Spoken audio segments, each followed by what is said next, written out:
نحمده ونصلي على رسوله الكريم اما بعد فاعوذ بالله من الشيطان الرجيم بسم الله الرحمن الرحيم رب اشرح لي صدري ويسر لي امري واحلل عقدة من لساني يفقهوا قولي۔ کثرت سے درود پڑھنا۔ رسول اللہ صلی اللہ علیہ وسلم نے فرمایا جمعہ کے دن اور جمعے کی رات کو کثرت سے مجھ پر درود پڑھا کرو، بس جو آدمی مجھ پر ایک دفعہ درود بھیجے گا اللہ اس پر 10 رحمتیں نازل کرے گا۔ اللہم صلی علی محمد۔ رسول اللہ صلی اللہ علیہ وسلم نے فرمایا تمہارے افضل دنوں میں سے جمعے کا دن ہے۔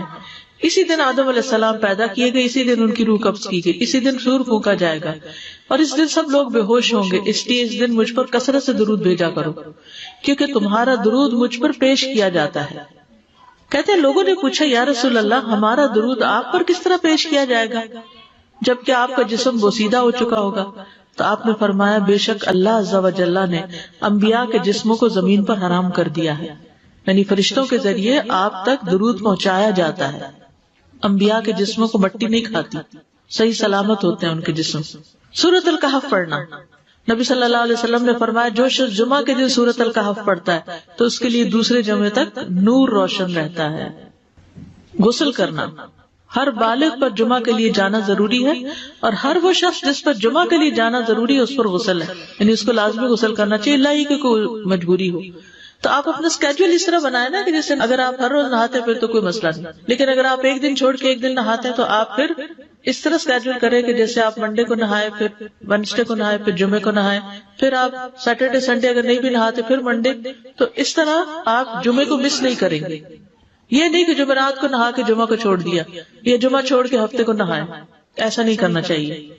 علماء نے غسل کے حکم کے بارے میں اختلاف کیا، بعض تو کہتے ہیں یہ واجب ہے یعنی فرض کے درجے میں ہے، اور جمہور علماء یہ کہتے ہیں کہ مستحب ہے، پسندیدہ ہے، افضل عمل ہے۔ حدیث میں آتا ہے جس نے جمعے کے دن وضو کیا اس نے اچھا کیا اور جس نے غسل کیا تو یہ افضل ہے۔ صفائی میں مبالغہ ہوتی ہے نا، ویکلی صفائی آپ کو کرنی ہوتی ہے، یعنی جیسے ناخن وغیرہ کاٹتے ہیں یا پھر اپنے زائد بال وغیرہ اتارتے ہیں، تو یہ سب چیزیں اگر جمعے کے دن ہو تو زیادہ بہتر ہے۔ نبی صلی اللہ علیہ وسلم نے فرمایا جو شخص جمعے کے دن اچھی طرح غسل کرے، اچھی طرح سنوار کر وضو کرے، اپنے بہترین لباس میں سے پہنے، یعنی جمعے کے دن باقی دنوں کی نسبت اچھا لباس پہنے، اللہ نے اس کی قسمت میں گھر والوں کی جو خوشبو لکھی ہو وہ لگا لے، یعنی گھر میں جو بھی خوشبو ہے، پھر جمعہ پڑھنے آئے تو لغو کام نہ کرے، 2 آدمیوں کے درمیان جدائی نہ کرے، یعنی 2 لوگ بیٹھے ان کے بیچ میں گھس کے بیٹھ جائے۔ اس جمعے اور دوسرے جمعے کے درمیان کے پورے ہفتے کے گناہ معاف کر دیے جاتے ہیں۔ پھر مسواک کرنا۔ جمعے کی سنتیں بتاتے ہوئے آپ نے فرمایا اور تم پر مسواک کرنا لازم ہے۔ اچھا لباس پہننا۔ نبی صلی اللہ علیہ وسلم نے فرمایا اگر ممکن ہو تو جمعہ کے لیے اپنے کام کاج کے کپڑوں کے علاوہ 2 کپڑے اور بنا رکھنے میں کیا حرج ہے؟ اسپیشل ڈریس رکھے جو جمعے کوئی پہن لے۔ خوشبو لگانا، یعنی خوشبو لگائے، حدیث میں آتا ہے چاہے وہ عورت کی خوشبو سے ہو، یعنی آپ کی اپنی نہیں بیوی کی خوشبو پڑی ہو وہی لگا لو، لیکن لگاؤ۔ تیل لگانا۔ جو شخص جمعہ کے دن غسل کرے اور جس قدر ممکن ہو پاکیزگی حاصل کرے اور اپنے تیل میں سے تیل لگائے یا اپنے گھر کی خوشبو میں سے خوشبو لگائے، پھر نکلے کہ 2 آدمیوں کے درمیان تفریق نہ کرے، جتنی مقدرہ نماز پڑھ لے اور جب امام بات کرے تو خاموش رہے۔ اس جمعے سے لے کر دوسرے جمعے تک اس کے گناہ بخش دیے جاتے ہیں۔ جمعہ کا وقت۔ سورج ڈھلتے ہی جمعہ پڑھنا۔ سورج ڈھلتے ہی جمعہ پڑھنا، اول وقت جمعہ پڑھنا، بہت لیٹ نہیں کرنا چاہیے۔ ایاس بن سلمہ بن عقبہ اپنے والد سے روایت کرتے ہیں، انہوں نے کہا کہ ہم رسول اللہ صلی اللہ علیہ وسلم کے ساتھ جمعے کی نماز پڑھ کر واپس لوٹتے تھے تو دیواروں کا سایہ اتنا نہیں ہوتا تھا کہ ان سے اپنے آپ کو سایہ مہیا کیا جا سکے، یعنی ابھی سورج بہت تھوڑا ڈھلا ہوتا تھا۔ ہاں گرمی کی شدت میں تاخیر کی اجازت ہے۔ مسجد میں داخلہ۔ مسجد کی طرف جلدی نکلنا۔ تحیت المسجد ادا کرنا۔ عمر بن دینار کہتے ہیں انہوں نے جابر رضی اللہ عنہ کو کہتے ہوئے سنا کہ ایک شخص جمعہ کے دن مسجد میں داخل ہوا اس حال میں کہ نبی صلی اللہ علیہ وسلم خطبہ دے رہے تھے، تو آپ نے فرمایا کیا تم نے نماز پڑھی؟ اس نے کہا نہیں، تو آپ نے فرمایا کھڑے ہو 2 رکعتیں پڑھو۔ اب یہ بڑا اہم مسئلہ ہے، مسجد میں داخل ہو چاہے خطبہ ہو رہا ہو 2 رکعت پڑھے بغیر نہ بیٹھو، ٹھیک ہے؟ اور یہ کیا ہے؟ دراصل تحیت المسجد، یہ جمعے کی سنتیں نہیں ہیں، یہ کیا ہے؟ تحیت المسجد ہے، اور مختصر پڑھی جائیں، یعنی امام جب خطبہ دے رہا ہو تو چاہیے کہ 2 رکعتیں پڑھے اور دونوں میں اختصار کرے. نماز سے قبل ہلکا بنانے کی ممانعت. مثلا آپ جلدی چلے گئے تو یہ نہیں کہ ایک گروپ بنا کے آپس میں گپ شپ شروع کر دیں, نہیں, سیدھے ہی لائنوں میں بیٹھیے. انتظار کا وقت کیسے گزاریں گے؟ نفل پڑھ کے بیٹھ گئے, ذکر اذکار کریں, قبلے کی طرف رخ کر کے لائنوں میں بیٹھے. ہلکا نہیں بنائے, بیٹھ کے خرید و فروخت نہیں کریں. تاخیر سے آنے پہ گردنیں پھلانگ کے نہ آگے جائیں. رسول اللہ صلی اللہ علیہ وسلم نے فرمایا ٹیک لگا کے مت کھاؤ. یہ عام ایک ادب بتایا, یعنی اس طرح ٹیک لگا کے نہیں کھاؤ. کھانے کے وقت سیدھے ہو جاؤ. چھنے ہوئے آٹے کی روٹی نہ کھاؤ, میدا. مسجد میں کوئی جگہ مقرر نہ کرو کہ یہ میری جگہ ہے, آپ کیوں آج یہاں کھڑی ہوگی, کہ تم اسی میں ہی نماز پڑھو. کچھ لوگ ہوتے ہیں نا آ کے مخصوص جگہ ہی پڑھتے ہیں, اگر کوئی اور وہاں ڈسٹرب ہو جاتے ہیں. اور جمعہ کے دن لوگوں کی گردنیں نہ پھلانگو, ورنہ اللہ تمہیں قیامت کے دن لوگوں کے لیے پل بنا دے گا. کیونکہ بہت اذیت کی بات ہے نا, بیٹھے ہیں لوگ باقاعدہ بعض اوقات کندھوں پہ ہاتھ رکھ کے اس کو تنگ کر اس کو تنگ کر, تو یہ نہیں کرنا چاہیے. اگر آپ کو اٹھنا بھی پڑ گیا بیچ میں تو واپسی پہ پیچھے کھڑے ہو جائیے, اگلی لائن مل جائے گی. جی یہ تو بہت ضروری بات آپ نے کی کہ جب لوگ مسجد آئے تو پہلی صف میں بیٹھے, یعنی پہلی چھوڑ کے آخری میں بیٹھ جائیں اور پھر لوگ ان کی گردنیں پلانگتے رہیں, دوسروں کے لیے فتنہ بننا. جابر بن عبداللہ رضی اللہ عنہ سے روایت ہے کہ جمعے کے دن رسول اللہ صلی اللہ علیہ وسلم خطبہ ارشاد فرما رہے تھے کہ ایک آدمی مسجد میں داخل ہوا, وہ قریب آ کر بیٹھنے کے لیے لوگوں کے اوپر سے گزرنے لگا.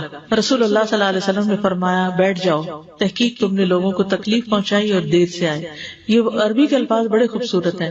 اجلس فقد آذیت و آنیت, کتنی جامع زبان ہے یہ. اجلس فقط آذیت, تو نے اذیت دی, و آنیت, اور دیر سے آئے.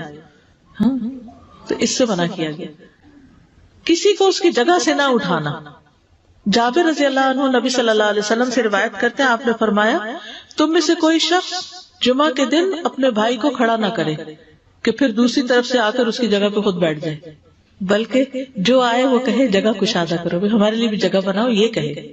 خطبہ جمعہ اور اس کے آداب. خطبہ جمعہ کی اہمیت. جب اذان ہو جائے تو کیا کرے انسان؟ مسجد کی طرف دوڑ پڑے. تو مسجد میں جماعت تو نہیں ہو رہی ہوگی, پہلے کیا ہو رہا ہوگا؟ خطبہ ہو رہا ہوگا. امام کے خطبے سے پہلے سلام کرنا. نبی صلی اللہ علیہ وسلم جب ممبر پر چڑھتے تو حاضرین کو السلام علیکم کہتے. امام کا کھڑے ہو کر خطبہ دینا. رسول اللہ صلی اللہ علیہ وسلم کھڑے ہو کر خطبہ دیتے, پھر بیٹھ جاتے, پھر کھڑے ہوتے اور کھڑے ہو کر خطبہ دیتے, یعنی بیچ میں تھوڑا سا بیٹھ بھی جاتے تھے. جس نے تمہیں یہ خبر دی کہ آپ بیٹھ کر خطبہ دیتے تھے تو تحقیق اس نے جھوٹ بولا. بس یقیناً اللہ کی قسم میں نے آپ کے ساتھ 2000 سے زائد نمازیں پڑھی ہیں, یعنی جن میں بہت سے جمعے بھی آئے ہیں, تو ایسا کچھ نہیں. امام کو 2 خطبے دینا, یعنی کھڑے تھے پہلے, پھر ذرا بیٹھ گئے, پھر دوسری دفعہ اٹھے, تو یہ 2 خطبے ہو گئے. مختصر خطبہ دینا. آپ کے خطبات چند کلمات ہوا کرتے تھے, بہت لمبی تقریریں نہیں. آپ کا خطبہ درمیانہ ہوتا تھا. نبی صلی اللہ علیہ وسلم نے فرمایا آدمی کا نماز کو لمبا کرنا اور خطبے کو مختصر کرنا اس کی سمجھداری کی علامت ہے. بس نماز لمبی کرو, خطبہ مختصر کرو, کیونکہ بعض بیان جادو جیسا اثر رکھتے ہیں, یعنی تھوڑے بھی بات کرو گے تو دل میں چلی جائے گی. نماز پہ زیادہ توجہ. نبی صلی اللہ علیہ وسلم کا خطبے میں سورۃ قاف پڑھنا. حارثہ بن نعمان کی بیٹی سے روایت ہے, کہتی ہے کہ میں نے سورۃ قاف رسول اللہ صلی اللہ علیہ وسلم سے سن کر حفظ کر لی. آپ ہر جمعے کو خطبے میں پڑھا کرتے تھے. سامعین کا امام کی طرف رخ کرنا, یعنی جمعے کے دن یہ نہیں کہ آپ کرسی لگا کے کسی اور طرف منہ کر کے بیٹھ جائیں اور جب جماعت ہو تو پھر صف میں کھڑے. نہیں, آپ صف میں بیٹھے ہو, کس طرف وہ ہو؟ قبلہ رخ ہو. امام سامنے ہی ہوگا نا قبلے کی طرف. ایک صحابی کہتے کہ جب آپ ممبر پہ چڑھتے تو ہم اپنے چہروں کے ساتھ آپ کی طرف متوجہ ہوتے, ادھر ادھر نہیں دیکھتے تھے خطبے کے دوران. امام کے قریب بیٹھنا. اللہ کے نبی صلی اللہ علیہ وسلم نے فرمایا ذکر میں حاضر ہوا کرو, یعنی خطبہ میں, اور امام کے قریب بیٹھا کرو. بے شک آدمی دور ہوتا رہتا ہے حتیٰ کہ وہ جنت میں بھی پیچھے ہی ہوگا, اگرچہ وہ اس میں داخل بھی ہو جائے. تاخیر کی اتنی مذمت ہے. خاموشی سے خطبہ سننا, یعنی بات نہیں کرنی چاہیے, کوئی اہم بات بھی نہیں پوچھنی چاہیے. ابن مسعود سے روایت ہے کہ انہوں نے ابی ابن کعب سے قرآن کی کسی آیت کے بارے میں سوال کیا جبکہ اللہ کے نبی خطبہ دے رہے تھے, تو انہوں نے اعراض کیا اور کوئی جواب نہ دیا. پھر جب آپ نے نماز پڑھائی تو ابی کہنے لگے تمہارا جمعہ ہی نہیں ہوا. تو ابن مسعود نے رسول اللہ صلی اللہ علیہ وسلم سے پوچھا تو آپ نے فرمایا ابی نے سچ کہا, کوئی بات کرنے کی اجازت نہیں، یہ کہنے کی بھی کہ چپ ہو جاؤ یہ بھی اجازت نہیں۔ عبداللہ بن مسعود کہتے کہ جب امام جمعہ کے لیے آ گیا پھر تمہارا اپنے ساتھی سے یہ کہنا کہ خاموش رہو لغویت کے لیے کافی ہے، یہ بھی لغو بات ہے۔ کوئی لغو حرکت نہ کرنا، کنکریوں سے نہ کھیلنا، فون سے نہیں کھیلنا، میسجز چیک نہیں کرنا، انگلیوں میں انگلیاں ڈال کے پٹاخے نہیں بجانا، گوٹ مار کے نہیں بیٹھنا۔ گوٹ مار کے کیسے بیٹھتے ہیں؟ گھٹنے اوپر کر کے اور یوں ایسے گھٹنوں کے گرد ہاتھ ڈال کے۔ کئی دفعہ ایسے نظر آتا ہے کہ خطبے میں لوگ اس طرح بیٹھے ہوتے ہیں کیونکہ پتہ نہیں ہے، یعنی آپ چوکڑی مار سکتے ہیں۔ آپ سب سے افضل پوزیشن تو یہ ہے کہ جیسے نماز کے اتحیات میں ہم بیٹھتے ہیں، لیکن کچھ لوگ اس طرح بیٹھ نہیں سکتے، چلے کرسی میں بیٹھ جائیں۔ اگر کرسی نہیں ہے نیچے بیٹھے ہیں تو چوکڑی مار کے بیٹھ جائیں، مگر ٹانگیں اس طرح پیٹ کے ساتھ لگا کے گھٹنوں پہ ہاتھ کو بل دے کے اس طرح نہیں بیٹھے۔ اگر مجبوری ہے تو وہ اور بات ہے، لیکن یہ کہ بلا وجہ نہیں کرنا چاہیے کیونکہ ادب کے خلاف ہے۔ اونگ آنے پر جگہ بدلنا، نبی صلی اللہ علیہ وسلم نے فرمایا اگر جمعہ کے دن کسی کو مسجد میں اونگ آنے لگے تو اپنی اس جگہ کو دوسری جگہ سے بدل لے، کہ بعض اوقات ایسا ہوتا ہے نا خطبے کے وقت بڑی سکینت ہوتی ہے اور آخری خطبہ تو آپ نیند میں ہی سنتے ہیں۔ نماز جمعہ کی رکعت 2 رکعت ہے فرض بس، جمعہ کی نماز 2 رکعتیں ہیں اور ان دونوں میں قرات ہوتی ہے۔ نبی صلی اللہ علیہ وسلم جمعے میں سبح اسم ربک الاعلی اور هل اتاک حدیث الغاشیہ پڑھتے، کبھی جمعہ اور عید کٹھے ہو جاتے تب بھی دونوں نمازوں میں یہی سورت پڑھتے تھے، ٹھیک ہے۔ اسی طرح صبح کی نماز میں جمعے کے دن الف لام میم التنزیل اور هل اتى علی الانسان کی قرات کرتے اور نماز جمعہ میں سورۃ الجمعہ اور منافقین کی تلاوت کرتے، یعنی یہ بھی ملتا ہے۔ فرض کے بعد 2 رکعت پڑھنا، عبداللہ بن عمر سے روایت ہے انہوں نے رسول اللہ صلی اللہ علیہ وسلم کی نفل نماز کو بیان کیا اور کہا کہ آپ جمعے کے بعد کوئی نفل نماز نہیں پڑھتے تھے حتیٰ کہ واپس تشریف لے جاتے، پھر اپنے گھر میں 2 رکعت پڑھتے تھے۔ اب جو لوگ گھر نہیں جاتے تو پھر وہیں پر وہ پڑھ لیتے ہیں، ورنہ آپ صلی اللہ علیہ وسلم اپنی سنتیں وغیرہ گھر میں پڑھتے تھے۔ اور اسی طرح 4 بھی پڑھی جا سکتی، 2 بھی ہیں 4 بھی ہیں۔ آپ صلی اللہ علیہ وسلم نے فرمایا جب تم میں سے کوئی جمعہ پڑھ چکے تو اس کے بعد 4 رکعتیں پڑھے، یہ آپ کا حکم ہے۔ تو جب آپ کا 2 چیزیں ہوتی ہیں سمجھنے کے لیے، ایک آپ کا فعل ہوتا ہے اور ایک آپ کا حکم ہوتا ہے، تو ہمارے لیے کیا ہے جو آپ کا حکم ہو۔ جمعے کے بعد کوئی اور نماز پڑھنے سے پہلے گفتگو کرنا، یعنی سنت پڑھنے سے پہلے گفتگو کرنا۔ اسما بن مالک سے مرفوعاً روایت ہے کہ جب تم میں سے کوئی آدمی جمعہ کی نماز پڑھے تو اس کے بعد اس وقت تک کوئی نماز ادا نہ کرے جب تک کسی سے کلام نہ کرے یا اس جگہ سے نکل نہ جائے۔ پہلے منع تھا، اب کوئی نہ کوئی بات کر لینی چاہیے۔ نہیں سمجھ آئی؟